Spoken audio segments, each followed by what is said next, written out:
All right, well, good afternoon, and thank you all for being here. My name is Aaron Bolin, it's spelled A-A-R-O-N-B-O-L-I-N, and I'm one of the public information officers for the Scottsdale Police Department. I'm joined today by Detective Heinzelman, John Heinzelman. Spelling of his name is John-Heinzelman.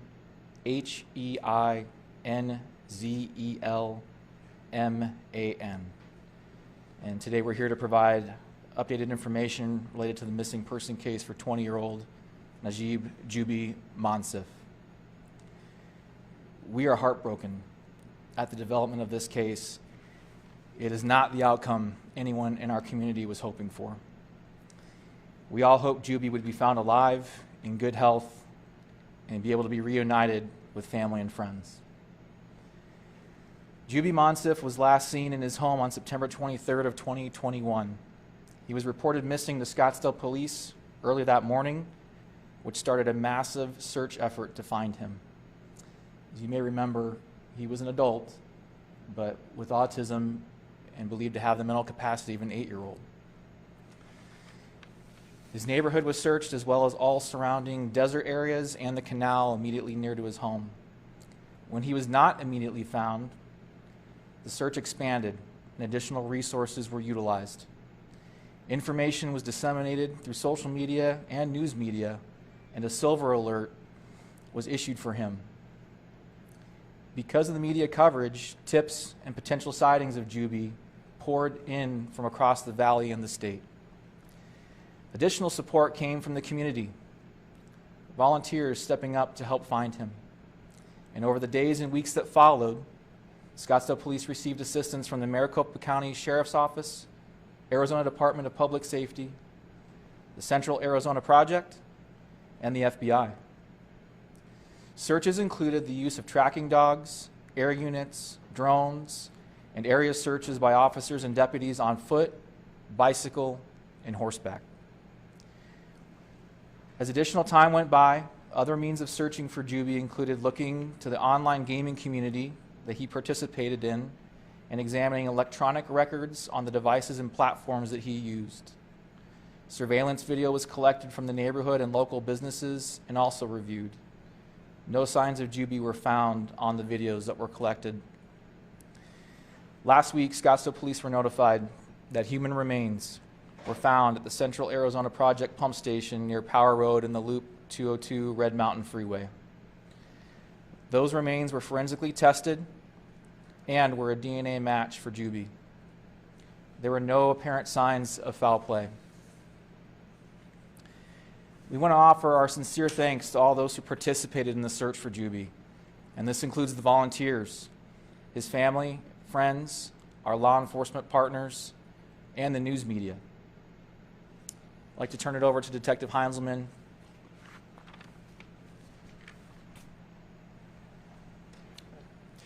Good afternoon, and thanks for coming. At this point, I'll answer any questions that you may have. You know, I think a lot of us are kind of wondering how, this terrible, terrible situation, how he ended up, so far away from his home. Obviously, we know there's a canal near his house. Do you guys believe that he fell in?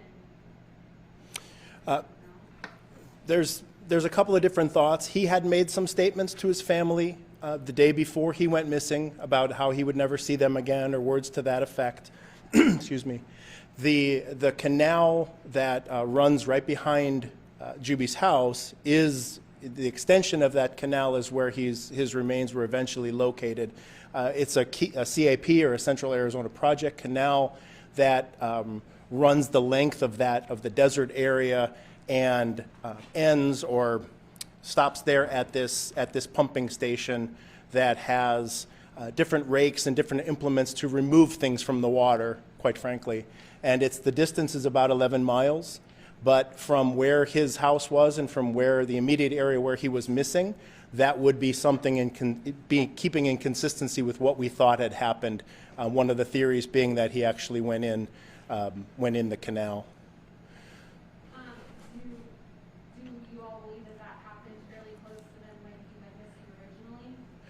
We believe it was probably within that first few hours of him going missing. We canvassed the area. We pulled video from different businesses in different places, and unfortunately, we found no evidence of him being anywhere else.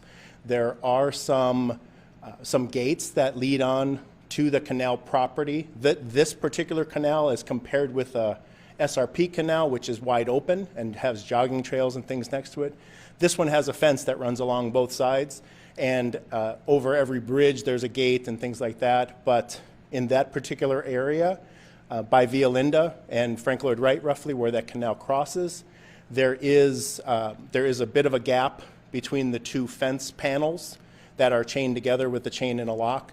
And our theory at this point is that it is possible that he could have worked his way between these two fence gates and been able to access the CAP property.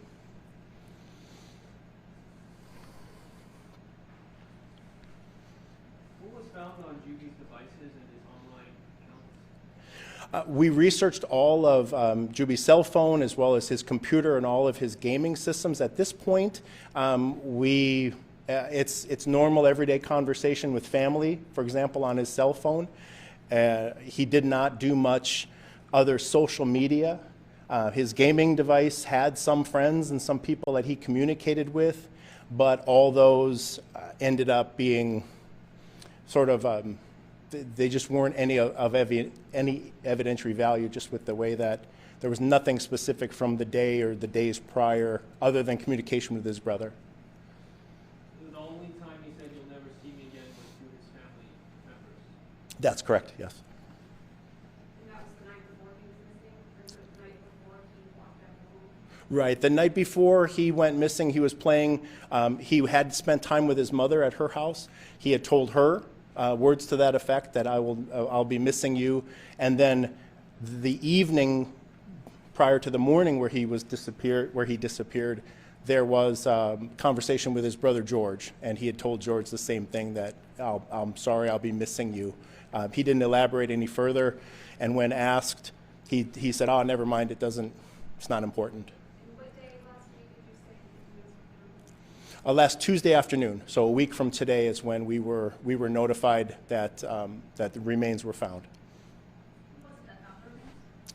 It was one of the CAP workers who works at that pumping station had discovered the remains, again, in this system for removing items from the water, and unfortunately he was collected there. They had contacted the Maricopa County Sheriff's Office, who then contacted us, knowing that we were working on a missing person.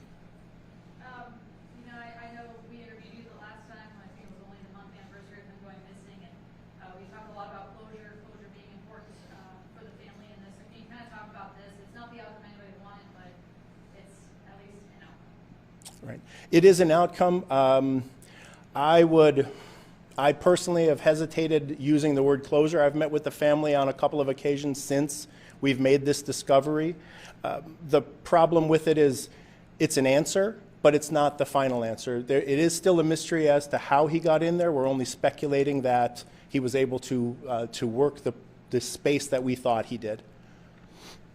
That space, was that ever searched by the dogs back when we were first starting the search? Initially, we had tracking dogs on the scene. They did lead us from Jubi's house towards that direction. And as a matter of fact, if we've seen reports of the Albertsons and places like that, that area is on the exact path that would take someone, if they were continue, they would have gone to Albertsons. So it's consistent with what the dogs had found. Going forward, will there be autopsy, toxicology? Is that going to happen? The remains were collected, and autopsy was done. Some toxicology samples were collected. That's still pending as far as the results were. And a preliminary report, or at least some findings, were given to us that had stated that the pathologist had found no obvious signs of foul play at this point. But an official report is still pending from the medical examiner's office.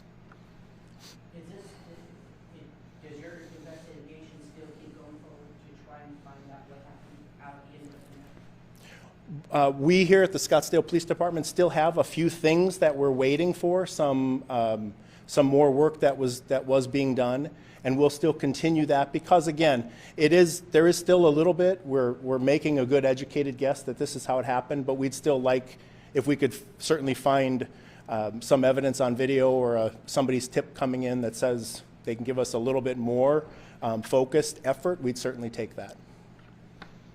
Since it's been nearly 3 months, what can you tell us about the state of Jubi's remains when found? Unfortunately, Jubi's remains were extremely decomposed, skeletonized for the most part, so a positive identification visually could not be made, and we needed to resort to forensic efforts with the lab and DNA. Do you know how long that stretch of the canal is between his house and where he was found? The canal length is approximately 11 miles between where he was found and roughly where his house is.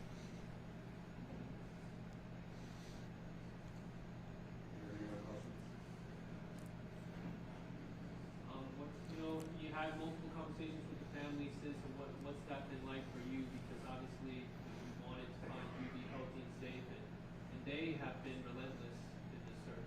Right. We've worked very close with the family over these last 3 months. This is clearly not the outcome that we were hoping for. We were definitely hoping to have a positive, happy resolution, especially a week before Jubi's birthday. And unfortunately, that didn't happen. But we're still in good communication with the family. They understand what is going on, and we'll continue to try to get some more answers for them as much as we can. Quick question. When did you guys dial back your search with the dogs, the aircraft, the mountains, humans, all of those efforts? When were those? Our efforts, I guess, dialed back after the first few weeks. Like we had done an extensive search with the neighborhood through the deserts on horseback and drones and other things. So once that had been searched, then it became more of a periodic search, especially with the canal. The possibility that he would have found himself in there was something that every couple of weeks we were getting reports from the investigators there. So it scaled back a little bit, but we continued to work right up until last week. Thank you, John. Again, we'd just like to make sure that no one wanted this outcome in this case, and it is heartbreaking that this development happened this way. Again, we'd like to offer our sincere thanks to our law enforcement partners, our volunteers that helped search for him, and the media for making sure that we didn't forget about Jubi as we were searching to find him. So we thank you all for coming, and this concludes the news conference for now.